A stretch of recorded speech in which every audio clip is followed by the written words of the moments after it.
Hey guys, we are back here to tell you all about this winter storm that is on the way. It is supposed to get here Saturday evening is the latest track. We're supposed to get more ice than anything. I know a lot of people were hoping that the storm system was going to maybe be some snow. Unfortunately, that is not the case for us. I have meteorologist Kat Campbell here to walk us through the timing and everything we need to know about the storm. You know, one thing I want to point out about this impending ice storm, like you said, it is not going to be a snowstorm. Yeah. It is not likely to trend back toward a snowstorm. When you got a chunk of warm air in the middle of the atmosphere, you can't magically get rid of that. And that's Right. one of the things that a lot of people say, oh, we're always stuck in this zone here in Raleigh.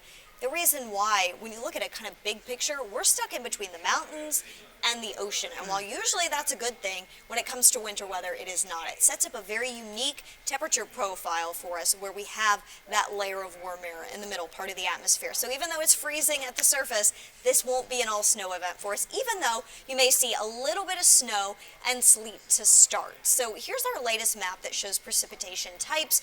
We are in the sleet ice mix across the northern part of our viewing area.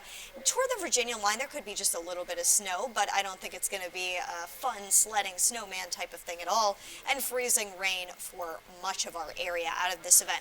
We also put out our first call map today with numbers on it. We've been telling you all week that today was the day that we would have the confidence to know that this, that we felt comfortable enough doing this.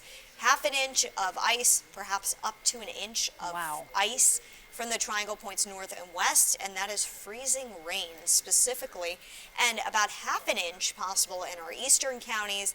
That number goes down a little bit as you head towards southern Sampson and Cumberland counties. But those are significant numbers, and people always know, or, I think it's safe to assume a lot of people know what an inch of snow looks like. Right. A lot of people know what 6 inches of snow looks like, or you've at least seen it in movies or something like that.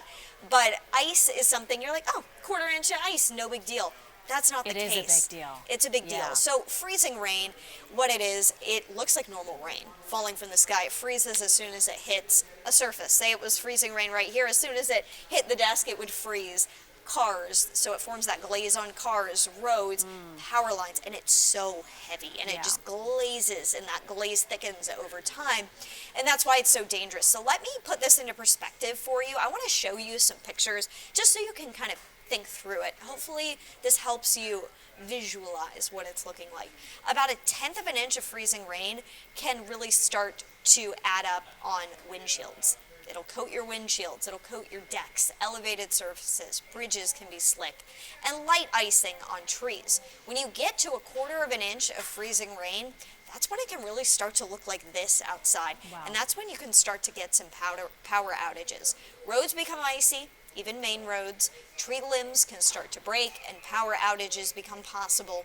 And half an inch of ice, which a lot of our viewing area could see, is a major ice storm. Travel becomes pretty much impossible as this ice storm continues, and widespread power outages also become a concern.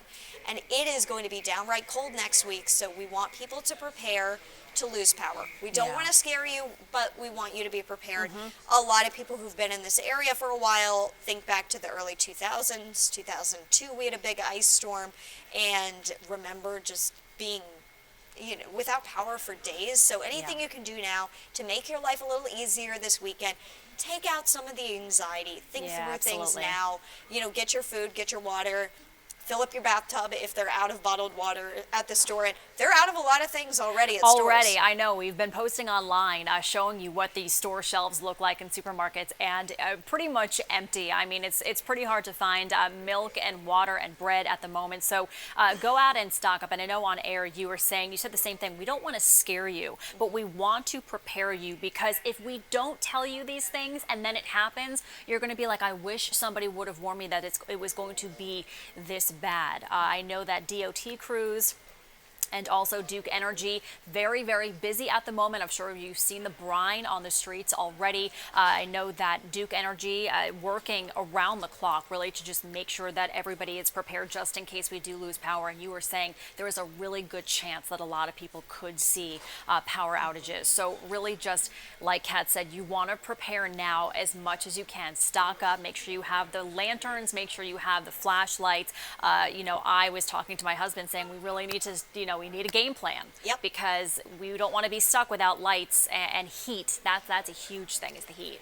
Yes, I'm blessed. I have a gas burning fireplace at my house, and we are stocking up on firewood right now. And I mean, I'm going to be at work. I will probably be sleeping here at WRAL. Our weather team is planning to do so. A lot if of that people tells are you sleeping here. how serious we are taking it internally, we are also planning on really not being on the roads. It's going to be dangerous out there. Another note, I canceled a trip this weekend. A lot of people are in my same boat where they're worried about their travel plans, their flights. I got a text. I actually got an unusual amount of texts from Delta this morning that they were allowing me to get a voucher for return. So I want to talk travel really quick. I think a lot of people want to know, well, what is it looking like for my flight? Friday, you'll be able to get out of here. Saturday, for a lot of the day, you'll be able to get out of here. Sunday, you're going to have a tough time getting back here. Yeah. So this storm really starts to ramp up Friday in the plains and in Texas. Let's move this along. You're going to see how massive this winter storm is. Saturday morning, you can see closer to Arkansas, Louisiana, Mississippi, and Alabama even could see the wintry mix. And we'll see that threat continue to shift into Kentucky as well as Tennessee and eventually North Carolina and Georgia by the time we get to Saturday evening. For us, arriving Saturday evening is when we're going to see the more steady stuff get here. There could be a little bit of light patchy stuff during the afternoon, but it's really the evening, especially after sunset. It's at the beginning where we could see some sleet, some snowflakes, and then it quickly moves over to a freezing rain event for us for the most part. If we were to see this trend more towards sleet, that would actually be better. Yeah. Sleet still kind of stinks. To be blunt, Right. it's not great, but it's better than ice. freezing rain. Yeah. It's still icy, it's still dangerous to drive on, but it's not as bad for power outages because the little ice pellets don't stick as bad to the power lines. So this is Tuesday, or I should say Sunday at 2 a.m. is what I meant to say there. This is a huge storm extending from Dallas into the Carolinas, starting to approach the Northeast. The Midwest is seeing major snow from it. Sunday, the pink for us continues to be freezing rain. Green in the eastern part of our state. We could transition more to rain as we start to see that front offshore try to get skinnier, kind of that little circle around us, and push in some warmer air.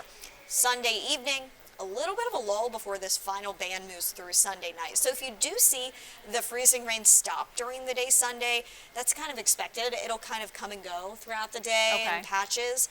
But Sunday night we'll get a final ban. Monday it's windy. It is absolutely freezing cold out there, and with winds gusting up to 30, maybe 35 miles per hour. Wow. While that wouldn't usually be a huge deal for us, if you've got the trees already weighted down by ice, that does become a concern as well. So it's just, I don't like to see it. I hate to report it, but this is not a good setup. This is an ice storm for us here in North Carolina, and it looks like it's going to be a nasty weekend here. Yeah, and before we go, just one more thing. I know you said you have the gas-burning fireplace to keep warm just in case your power goes out. A lot of people, if they lose power, they turn to their generators. That is okay. Just make sure your generator is never inside your home, never inside your garage.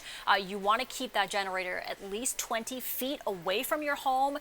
The exhaust coming out of that machine, you want it going away from your home, no open windows. You do not want that exhaust anywhere in your house. So using a generator is okay, but make sure you are using it properly for sure. And tell everybody that you know this information. Yes. And if you already know it, that's okay, and that's wonderful. Right. I'm glad a lot of people know it. It does not hurt to text your loved ones that you know have generators and remind them. And don't forget, check on your neighbors.